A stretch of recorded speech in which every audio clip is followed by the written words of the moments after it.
So what is up, guys? Nick here, helping you to master your technology. Apple iPhone 13 versus Samsung Galaxy S21 FE.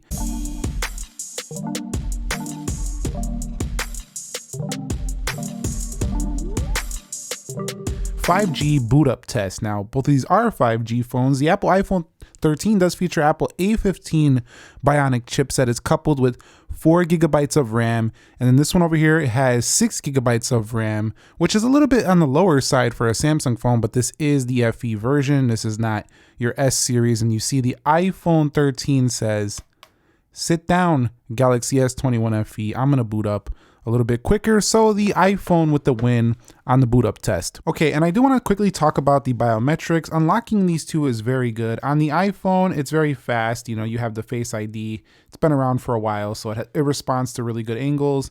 And overall, it's pretty quick. But I would say the Galaxy FE, the S21 FE here, does respond a little bit faster to unlock, just because with the fingerprint sensor, you don't have to do 2 steps. You don't have to look and then. You could actually not even look. With the lock screen locked, you can go ahead and just like tap right there once you know where it's at and get into the phone. So it's actually faster to unlock the Galaxy S21 FE in my experience, especially if you, again, know where that fingerprint sensor is. I was actually not tapping it correctly, but yes, it's a little bit quicker to get in. And then if you want to use the face unlock, it's not quite as secure on the FE, but you can bypass the swipe and it'll just go right in. So this is a faster phone to unlock than the iPhone 13. Just wanted to mention that. And when it comes to the software, One UI 4 with Android 12 for the Galaxy S21 FE. And then over here for the iPhone 13, iOS 15.2.1. I suppose it will be updated to 15.3 today, maybe later today. But as of the recording of this video, this phone right here is on iOS 15.2.1. All right, guys, so here we are at the application speed test. Everything closed out for both. Let's go into clock. You could see pretty similar. We'll go into calculator, and that's pretty similar on both. Instagram, even you'll notice when we do come up out of that looked like maybe the FE. I could be wrong. Let's go into profile.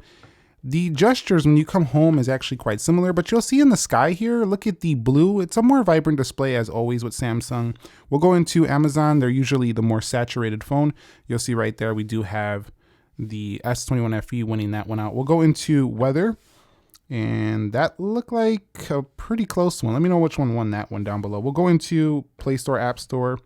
You could see FE just a hair quicker. And don't sleep on this phone. Just because this phone has a cheaper price, they save the money on the back texture, on not putting the highest end camera in there.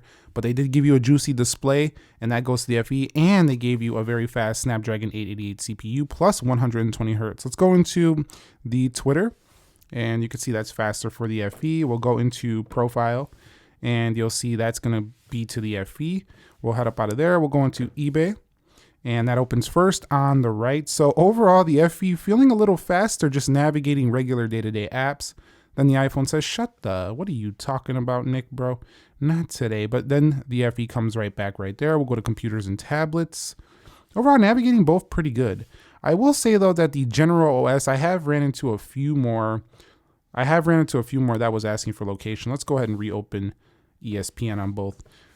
I have found that the S21 FE does seem to want to not reload, but actually like have a little bit of a delay sometimes with like some animations. So I think Samsung can make the animations a little faster on the FE, but overall it's dang good for the price. And especially if you trade in, you're getting this thing in the $400 range. I can't believe what you're getting for this price. It's actually a really good deal. Even though the S22 is coming out and this came out a little bit late, it's still a good option in the lineup. Let's go into Asphalt 9 for Samsung, and let's see which one can win this thing out here. Usually the Apple device does take it down in this area, so can it actually shine here when it comes to the games? And Samsung S21 FE loads this faster than the iPhone 13, so not looking great there. Let's go ahead and hit play. Let me get up out of here. Let's hit play. And maybe this is a sign of good things to come for Samsung getting better at loading things up a little bit here. So that's really good. Let's go ahead and get up out of here now. And we'll go into Dead Trigger 2 and see which one can load this first. That is the iPhone 13. We'll hit play. And you'll see here the iPhone 13 maybe, or was that the S1? They're pretty close. So pretty good on that one. We'll go into Geekbench 5. and that was just a total crush for the iPhone. We'll head up out of here. We'll go to Safari and Samsung Internet, and Safari a little bit quicker, although there is a vulnerability that I cannot wait for them to do an update because it's a pretty risky one. You probably know what it is already. If you don't, just Google the Safari vulnerability. But you can see overall that the Samsung was snappy here, very snappy. And one thing you have to realize too is that the Samsung is giving you the 120 hertz. And I'm not trying to sell you on this phone if you're into Apple and iPhone, but I'm just saying this phone, it's got a $699 price tag. This has a $799-ish price tag. So you definitely get similar performance, and they are in a similar price range, so it will make a lot of sense. Let me head up out of there, and we'll go on to the RAM management test. All right, so let's go back through these applications, see if we can get anything reloading here. Nothing there to speak of. Geekbench 5, nothing there. Dead Trigger 2, and let's go to Asphalt 9 here on both. See if we get any reloads.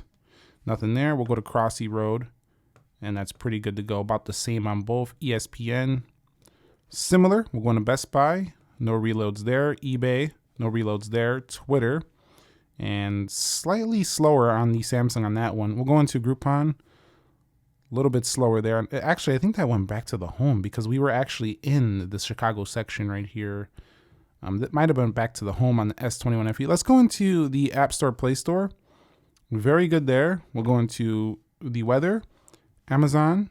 A little bit of a reload there. Apple did better on that one. We'll go into Instagram. And I always said before, reloading here for Instagram, I always said before that I think Samsung phones perform the absolute best with at least 8 gigabytes of RAM. So this is the 6 gig of RAM version you're seeing right here. But overall, I would say that the gestures, even though they look similar on camera, the iPhone's gestures just feel flawless. I feel like Samsung could do a little work here, making the gestures and the overall smooth factor here a little bit better, because it does look pretty good, but they can do a little work here to make it flawless, because the iPhone basically has this lockdown. Like, it's super smooth, and it's just something you feel different when you are using these two devices. So I'm going to go ahead now and run a Geekbench 5 test. Again, this A15 Bionic over here.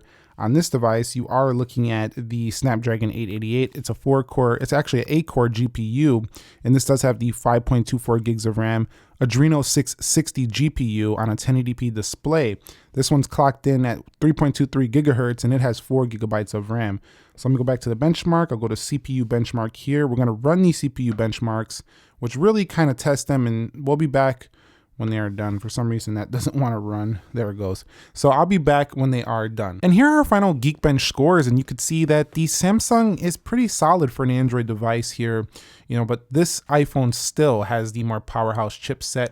However, in the day-to-day you've seen in this video, it doesn't really showcase that too much as the Samsung with its 120 hertz display.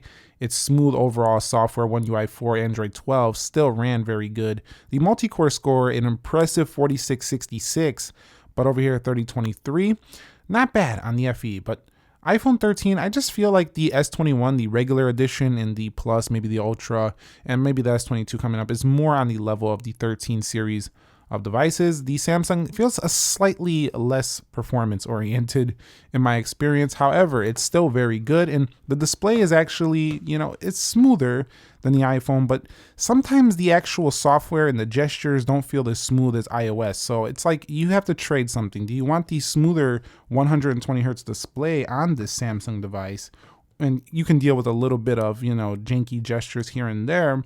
Or do you want, the jankier 60 hertz display, but you get the basically flawless iOS experience? So that's essentially, I think, what you're choosing between here when it comes to their overall performance.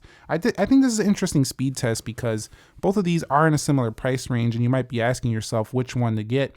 And when it comes to this area in speed, I'd say that the iPhone probably has a little bit of an advantage, but the S21 FE does feel like it has a smoother display, a brighter display, and I feel like it overall just feels like a little bit of a better value proposition. It feels like you're getting more for your money than you do.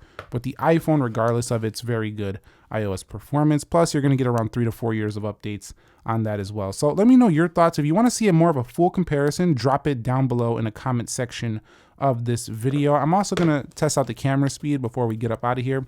Got my Samsung hacky sack. Let's go ahead, hit the camera on both. Hold up. Let's hit the camera on both. 3, 2, 1. And you can see the iPhone a lot faster. And that's one area I was going to mention in my review, and I'll continue to mention it, in the review coming up is that I found the Samsung S21 FE, the camera is a little bit slow sometimes. It's not going to be slow obviously it's going to show me up in the video. It's like, Nick, bro, I'm not going to slow down in the video. What are you talking about? Gotta make myself look good. Let's go ahead and click it here. But I actually was like trying to take a photo with this the other day. I double clicked the home button and it turned black and froze. But overall, now it's seeming to perform just fine. It did look like the iPhones was a little faster to actually open up though. So let me know your thoughts on these two down below. If you found this video helpful, entertaining, informing, do me a favor, click the like button for me. Subscribe if you haven't already. I'll catch you all in the very next episode. Thank you very much for watching. Nick here, and peace.